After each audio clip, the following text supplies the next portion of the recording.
Well, this man next to me has played all formats of the game. 123 ODIs, left arm wrist spinner, former Australian cricketer Brad Hogg. Welcome to ICC Cricket World Cup. Well, I wouldn't know, Ridhima, how many one-day games I've actually played. So, Well, I've researched.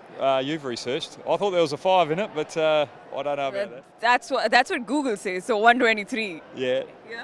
Oh, but look, I think. If you say 125, then it is 125. No, don't. No, you don't. never trust me on my own career. But there's only one thing I know about the whole career is I was fortunate enough to play in 2 World Cups and we never lost a game. So, that's something special, and it's special to be here in England to watch World Cup 2019, Australia taking on India.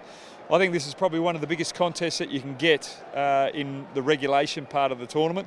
The only other 2 games which could be a little bigger is England versus Australia and India taking on Pakistan. Can't wait for that one. Yes, nor can I. Yeah. But you've played on this platform, as you mentioned, twice.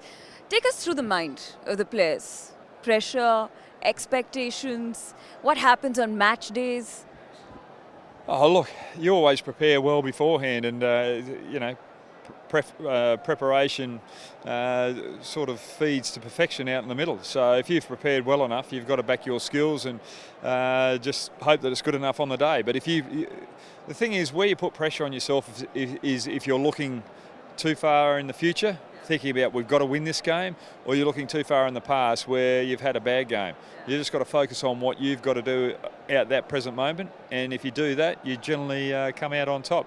And look, the 2 World Cups that we were part of, we just basically focused on what we could control. If we played our best cricket, the opposition team had to play better than that. And we knew that we were setting the standards. So if someone was good enough on the day, well, so be it. You can't do much about it. Right. What do you think of the current format of the World Cup? Look, I think it's great. I think it's fantastic. I think it's important that we have a competition for the lesser known teams to come through and participate a bit against the big nations, and someone like a Papua New Guinea, hopefully one day we can see them knock out those test playing nations to get in a spot in that top 10, because that's what it's all about, isn't it? Giving those opportunities. And I think you look at the one day format, it develops the game in those regions, whereas a T20 format, it's good that they're exposed to the international level, but it's not really improving their cricket. The 50 over cricket's probably the one to improve. So what are Australia's chances? To win the tournament? If you look at the way they recovered against the West Indies the other day in their batting, that shows that they've got a lot of fight, and I'm a lot more confident than what I was at the start of the tournament. I think with everything that's gone on over the last 3 or 4 years with Australia, the wheels were falling off. Big decision was made, 3 players were left out. Those two of those players are playing in this format. The way Steve Smith's going, I'm confident.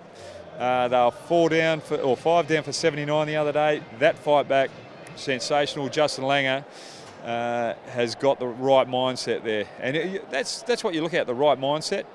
Right. And just seeing the way that they compose themselves in the field, I just like what I'm seeing. They look as though they're a tight unit, gelled unit, and everyone's in sync and on the same page. Right. What do you think is that one key to success in this format and in these conditions?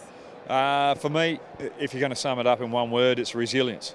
Whether you're in front, whether you're behind, it's how you control those situations, and it's all about resilience for me. Which team has the maximum amount of resilience according to you?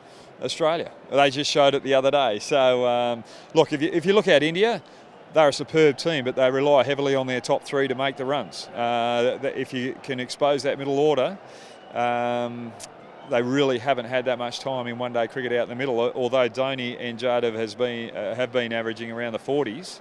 Under a pressure situation, can they stand up? And that's, as an opposition team, that's what you try and thrive on and try and expose. It's only a small weakness, but that slight weakness. But those 2 particular players are good enough to stand up the pressure, so you don't take it lightly. But that's what you do in these tournaments. You look at weaknesses and really try and nail those weaknesses as quickly as you possibly can. Yeah. But having said that, they say that this World Cup is going to be a bowler's tournament. And India's got a lot of bowling firepower there. Well, they do. The only thing I sort of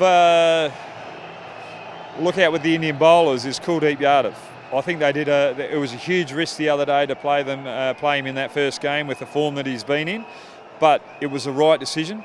They were playing against South Africa, who are a team on the back foot, big boundaries, and they put him in there and he delivered, and he just looked after that first over that he was getting that confidence back. And I love Kuldeep Yadav, and I'm just so glad that he got that first game out of the road.